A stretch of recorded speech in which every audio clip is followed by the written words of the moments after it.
तो ये द्रव ऊपर नहीं आ पाएगा क्योंकि यहाँ का भी दाब किधर लग रहा है, नीचे। और गैस का दाब हमने क्या नाम दिया है, P। तो बिंदु।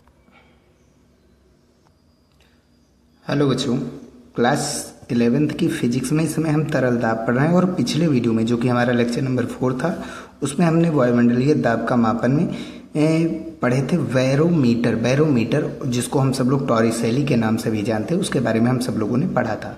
कुछ चीज़ें उसमें छूट गई थी, वो चीज़ें हम आज यहाँ पर कवर करेंगे। और फिर इसके बाद हम सब लोग स्टार्ट करने वाले हैं मैनोमीटर, यानी यू ट्यूब जैसे यू नली जो होगी, उसकी आकार जो होगा नली का वो यू जैसा होगा, इसीलिए उसको कहा गया यू ट्यूब मैनोमीटर।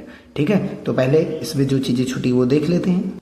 तो इसमें हमने बताया था कि जो 1 एटीएम होता है, 1 एटीएम दाब, वो पारे के 76 सेंटीमीटर का जो दाब होता है उसके बराबर होता है। ठीक है, इसीलिए कुछ जगह पर हम सब लोग देखते हैं 1 एटीएम को 76 सेंटीमीटर HG स्तंभ लिखा जाता है।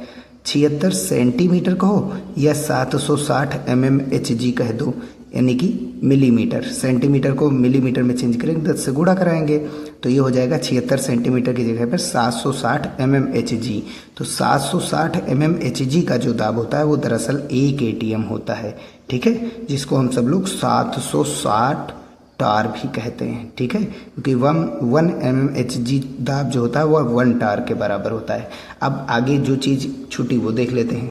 अगर हमारे डायग्राम में ये नली सीधी ना होकर के टेढ़ी रखी जाए, कैसी रखी जाए, टेढ़ी रखी जाए, तो ये होगा क्या कि एल आकार की नली होगी। नली का आकार पूछा जाएगा, हाइट तो सेम ही रहेगी।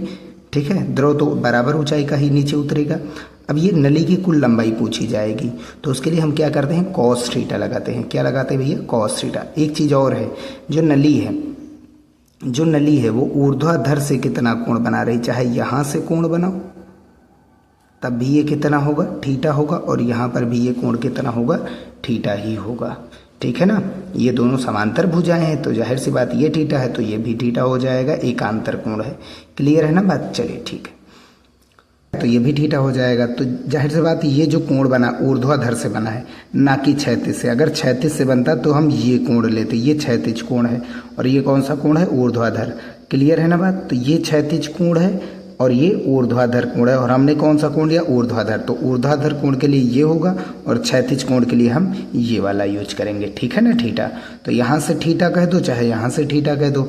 थीटा के अपोजिट साइड क्या होती है, लंब होती है, और ये 90 अंश से इसके अपोजिट कर्ण हो जाएगा और ये तुम्हारा आधार हो जाएगा। तो कॉस थीटा बराबर क्या होता है, आधार बटे कर्ण होता है। आधार h है और कर्ण कितना है, l है। तो यहाँ से अगर हम h की वैल्यू निकालेंगे तो कितनी आ जाएगी, l cos थीटा, और हमको l निकालना रहता है तो इन दोनों को इंटरचेंज करेंगे तो h अपन cos थीटा हो जाएगा। और थीटा ऊर्ध्वाधर का कोण है भैया। अगर क्षैतिज कोण दिया जाएगा तो यहाँ साइन थीटा रखना पड़ेगा, यानी थीटा की वैल्यू 90 माइनस थीटा हो जाएगी। इतनी बात क्लियर है। ठीक है, अब हम मैनोमीटर देखते हैं। तो मैनोमीटर क्या है, तो ये 5वां पार्ट है इस चैप्टर का। यह एक ऐसी युक्ति है जिसकी सहायता से हम सब लोग गैस का दाब, गेज दाब, जिसको हम सब लोग वायुमंडलीय दाब के नाम से जानते हैं, का मान ज्ञात किया जा सकता है। वैसे गेज दाब हम पढ़ा चुके हैं। किसी भी पदार्थ के दाब का अगर हम अंतर वायुमंडलीय दाब से निकालते तो वो गेज दाब आता है। वैसे अभी यहाँ पर बता भी देंगे कि क्या होता है। चलिए, वैसे इसमें हम चित्र को देखते हैं। चित्र में होता क्या है कि हम एक यहाँ पर क्या लेते हैं, एक फ्लास्क लेते हैं, समझ लीजिए एक बीकर लेते हैं, और जिसमें हम सब बहुत सारी गैसें भर देते हैं, और ये गैस के अणु हैं। क्लियर है बात। और यहाँ पर यू आकार जैसी एक नली लेते हैं और इसमें हम सब लोग पारे को भर देते हैं। क्या भर देते हैं, पारे को भर देते हैं। क्लियर है ना, ये हमारा क्या भरा है, पारा भरा है, और जिसका घनत्व कितना है, h है। अब जाहिर सी बात है पारा कहाँ की ओर आएगा, नीचे की ओर, क्योंकि ऊपर से वायुमंडलीय दाब इसको कहाँ पर ढकेलेगा, नीचे की ओर। भाई ये खुली है नली, यहाँ पर ये चीज़ याद रखिए। तो ये नली खुली है तो वायु हवा जो है वो कहाँ जाएगी, अंदर जाएगी। हवा जो है यहाँ पर दाब लगाती, हवा का दाब जो होता है वायुमंडलीय दाब होता है। तो यहाँ पर बल लगाएगी, दाब लगाएगी, तो ये द्रव कहाँ की ओर उठेगा, ऊपर की ओर। लेकिन एक शर्त है, यहाँ पर गैस के अणु भरे हैं, गैस भरी है, तो गैस के कण किधर जाएंगे, दाब लगाने, यहाँ पर दाब लगाने जाएंगे। तो यहाँ पर एक साम्य स्थिति आ जाएगी कि गैस के अणुओं का दाब इतना ज़्यादा यहाँ पर हो जाएगा कि ये द्रव नीचे यहाँ पर ऊपर चढ़ ही नहीं पाएगा। ये भाई गैस के अणु इसको कहाँ ढकेलेंगे, द्रव को नीचे की ओर, और ये द्रव कहाँ जाने वाला है, ऊपर की ओर। भाई ऊपर वाला दाब कहाँ ढकेल रहा है, इसको ऊपर, और ये इसको कहाँ ढकेल रहा है, नीचे। तो दोनों एक ऐसी स्थिति आ जाएगी कि ये गैस के अणुओं का जो दाब है, गैस के अणुओं द्वारा जो दाब है वो वायुमंडलीय दाब के बराबर हो जाएगा। वैसे यहाँ पर कई सारे दाब है, लेकिन ये यहाँ की जब संतुलन की बात आएगी हम तो उसकी बात कर रहे हैं, ठीक है। तो ये द्रव ऊपर नहीं आ पाएगा क्योंकि यहाँ का भी दाब किधर लग रहा है, नीचे। और गैस का दाब हमने क्या नाम दिया है, पी। तो बिंदु ए का जो दाब होगा वो भी कितना हो जाएगा, पी हो जाएगा भाई गैस के। ये तो दाब बिंदु ए पर आ रहे हैं, ठीक है।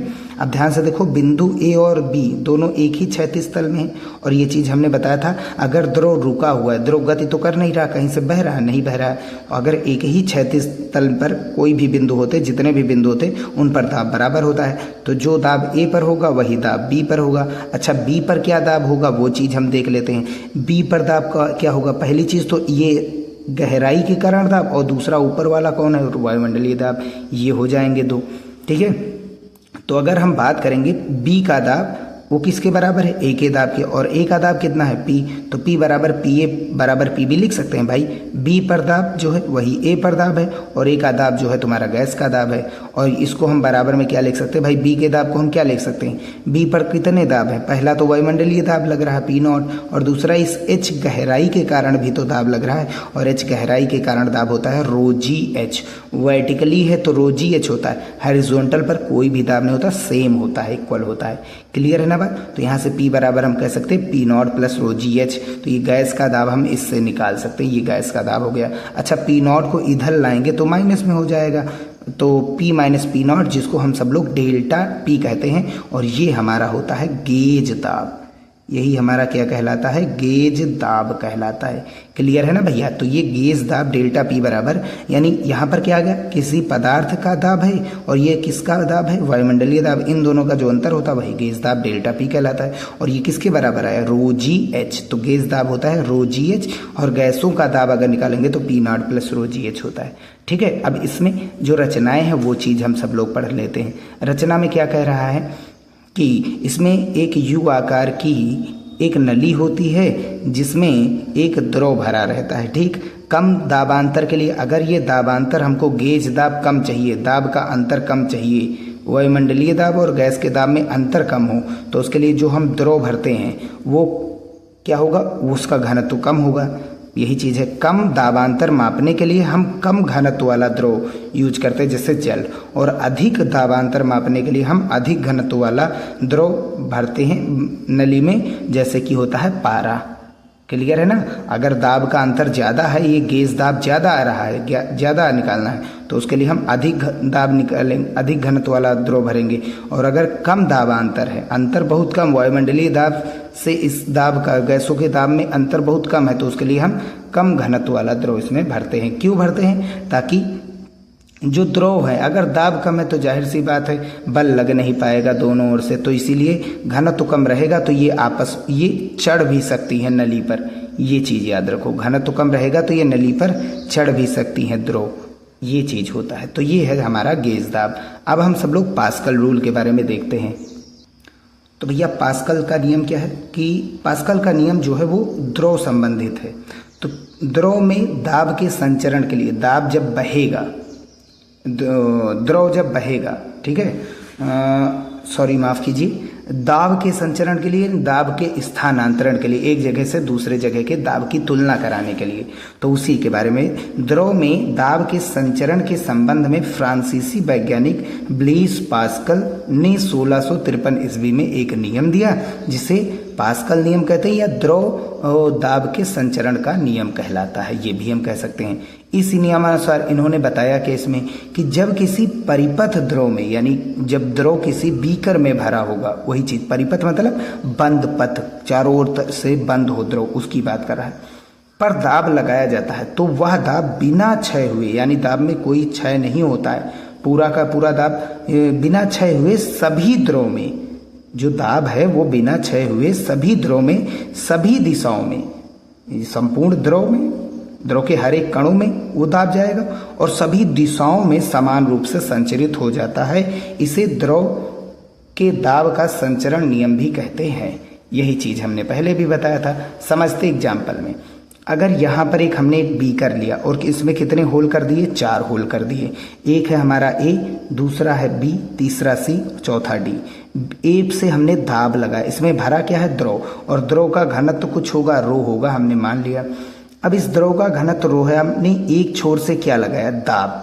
एक छोर से हमने क्या लगाया, पिस्टन के द्वारा दाब। तो जाहिर सी बात है जो इधर से जाएगा द्रव इधर से भी बह जाएगा, इधर से भी और इधर से भी। आप लोग कहेंगे इधर से द्रव ज़्यादा जाएगा, बहेगा। नहीं, ऐसी बात नहीं है।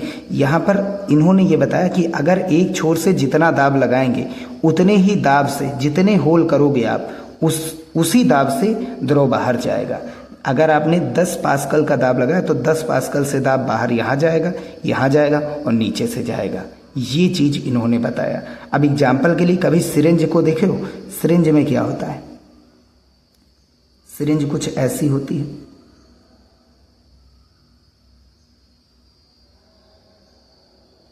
यहां पर पिस्टन लगी होती है, ठीक ऐसी होती है ना। अब इसमें क्या, अगर हम ये पिस्टन किधर आएगा, धीरे धीरे आगे आएगा कि नहीं आएगा, ये ब्लैक कलर का ये आगे आएगा। अगर हम यहाँ से होल करेंगे और यहाँ पर भी होल कर देंगे तो अगर यहाँ से हमने कितना पास्कल का दाब लगाया, 10, तो इधर से द्रव कितने पास्कल से जाएगा, कितने दाब से, 10 पास्कल से जाएगा। और इधर से भी द्रव कितने पास्कल से जाएगा, 10 पास्कल से जाएगा। ये चीज इन्होंने बताया है। तो द्रव समान दाब के साथ चारों ओर जाएगा, जितने भी होल होंगे वहां पर द्रव समान दाब के साथ बाहर निकलेंगे। ये चीज बताया था किसने, ये बताया था पास्कल ने।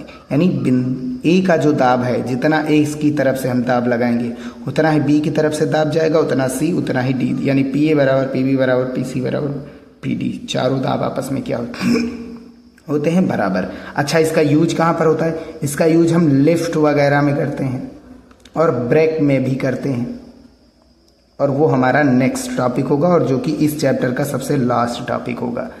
तो कैसे हम पास्कल नियम का यूज करेंगे, तो एक बार फिर से हम इसको जो बताए हैं वो चीज़ फिर से समझ लेते हैं। तो इन्होंने बताया क्या, इस नियमानुसार किसी परिपथ द्रव पर दाब लगाया जाता है। जब किसी परिपथ द्रव पर दाब लगाया जाता है तो वह दाब बिना क्षय हुए, दाब में कोई कमी नहीं, 10 पास्कल लगाए तो 10 ही पास्कल यूज में पूरा आएगा।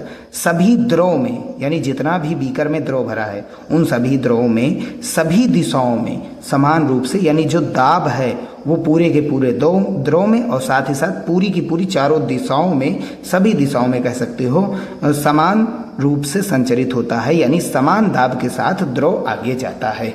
ये चीज पास्कल ने बताया था। क्लियर है ना बात। बस यहीं पर हम वीडियो समाप्त करते हैं। नेक्स्ट वीडियो में हम सब लोग इसके अनुप्रयोग पढ़ेंगे और वीडियो वहीं पर हम चैप्टर समाप्त करेंगे और फिर इसके न्यूमेरिकल्स को सॉल्व करेंगे। वीडियो यहीं समाप्त करते हैं। वीडियो पसंद आया हो तो उसे लाइक और चैनल में नए आए हो तो सब्सक्राइब जरूर कर लीजिएगा। मिलते हैं नेक्स्ट वीडियो में।